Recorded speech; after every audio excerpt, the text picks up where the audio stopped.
সম্মানিত শ্রোতা ও দর্শকবৃন্দ, আজকে আমি যে বিষয়টা নিয়ে আলোচনা করছি সেটা হচ্ছে আমরা অনেকেই নিজেরা ৫ ওয়াক্ত নামাজ পড়ি। কিন্তু আমার ৪ টা ছেলে, একটা ছেলেও নামাজ পড়ে না। আর আমি এমন বাবা, একটা ছেলেকেও বলি না যে, "বাবা তুমি ৫ ওয়াক্ত নামাজ পড়বা, কোরআন তেলাওয়াত করবা।" কিন্তু মোবাইল কানের দ্বারা দিয়ে কি বলি কি জানেন? "হ্যালো।" তো বাবা এমনি বলে, "আসসালামু আলাইকুম।" তাই ভাই বলতেছে, "ওয়ালাইকুম সালাম।" কিরে বাবা মাসটা গেল গিয়া, বাড়িতে সদাইপাতি কিছু নাই, তোর মায়ের ওষুধের ব্যবস্থা নাই, টাকা পাঠায় দে। কিন্তু এই বদমাইশ বাবায় একটিবারও এটা বলে না যে, বাবা নামাজটা কি পড়ছস? তোর ফের ৫ ওয়াক্ত নামাজ ফরজ।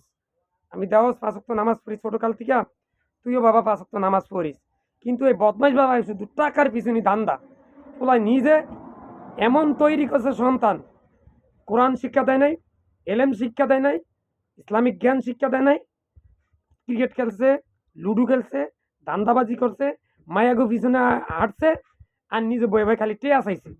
এই জাতীয় যে মুরব্বী উনি না, উনি ভালো, কিন্তু এই যে দেখেন ভিডিওতে উনি ভালো, উনি কিন্তু এই কাজ করেনি। কিন্তু ওনার মতো এরকম কিছু কিছু মুরব্বীরা আছে যারা খালি ছেলের কাছে খালি টাকা চায়, দেও টাকা, টাকা দাও, খালি টাকা দাও। ছেলে নামাজ পড়ুক আর নইলে লুচ্চামি করুক, মাইয়া নিয়ে ঘোরাঘুরি করুক, ইত্রামি ফাইজলামি, সুদ খাক, ঘুষ খাক, অবৈধ পন্থায় উপার্জন করুক, চাঁদাবাজি করুক, ধান্দাবাজি করুক, ফেসিবাদী থাকুক, ওইটা তার যা আসার বিষয় না। তার শুধু চাই টাকা টাকা টাকা। তো এই যত মুরব্বীদেরকে বলবো, আরে মিয়া আপনার টাকা বড় জিনিস নয়। এই ছেলের জন্য কেয়ামতের দিন হতে পারে আপনি জাহান্নামের মধ্যে যাইতে পারেন। কারণ কি? আপনি ছেলেকে ইসলামিক জ্ঞান শিক্ষা দেন নাই, তাকে ইসলামিক ধাঁচে তৈরি করেন নাই, তাকে বানাইছেন এমন লেভেলের দুচ্চরিত্র, লম্পট, এভাবে আপনি তৈরি করেছেন। এই জন্য আপনি কিয়ামতের দিন ধরা খাইবেন ইনশাল্লাহ। তাই বলবো যে সন্তানকে যখনই ফোন দিবেন বলবেন যে, বাবা হ্যালো ৫ ওয়াক্ত নামাজ পড়ো, কোরআন তেলাওয়াত করো, সেমরিকে লগে কথা কইও না, পিএম রিলেশন এডি কইরো না। এটি বললেন কামে আইব ইনশাল্লাহ। আর নলে যদি ইনশাল্লাহ ছেলে দুনিয়াতে আকাম করবো আমনামনে কবরের মধ্যে, তখন কই সারা মান্দার কাটা বাড়ির চোটে না চাইলাইতে পারে ইনশাল্লাহ। তাই আসুন, আজ থেকে আমরা নিজেরা ৫ ওয়াক্ত নামাজ পড়ি, নিজে কোরআন তেলাওয়াত করি, ছেলেকে নামাজের জন্য বলি, মেয়েকে নামাজের জন্য বলি, আর আত্মীয় স্বজন যারা আছে সবাইকে বলবো। আরেকটি কাজ করবো, হাতে কাজ মুখে লা ইলাহা ইল্লাল্লাহ সবসময় পড়বো। আল্লাহ, আমি সহ পৃথিবীর সকল মুসলিম উম্মাহকে তুমি উপরের কথাগুলো শুনে সেভাবে আমল করার তৌফিক দান করুন, আমিন। আল্লাহ, আমি সহ পৃথিবীর সকল মুসলিম উম্মাহকে তুমি শিরক, বেদাত, কুফরি, গীবত, কবিরা গুনাহ মুক্ত রেখে মৃত্যুর সময় মুখে যেন লা ইলাহা ইল্লাল্লাহ পরে যেন মৃত্যুবরণ করতে পারি, সেই তৌফিক দান করুন, আমিন।